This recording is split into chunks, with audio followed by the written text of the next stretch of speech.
The origin of the Yoruba nation is involved in obscurity.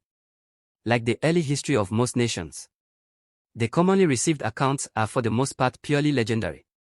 The people being unlettered and the language unwritten, all that is known is from traditions that is carefully handed down. The national historians are certain families retained by the king at Oyo whose office is hereditary. They also act as the kings. Bards, drummers, and symbolists, it is on them we depend as far as possible for any reliable information we now possess. But, as may be expected, the accounts often vary in several important particulars. We can do no more than relate the traditions which have been universally accepted.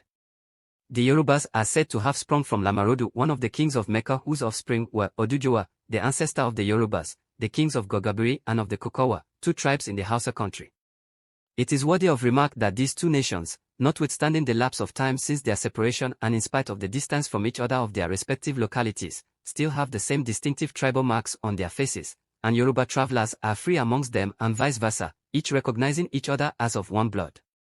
At what period of time Lamarodu reigned is unknown. But from the accounts given of the revolution among his descendants and their dispersion, it appears to have been a considerable time after Mahomet. We give the accounts as they are related. The crown prince Oduduwa relapsed into idolatry during his father's reign, and as he was possessed of great influence, he drew many after him.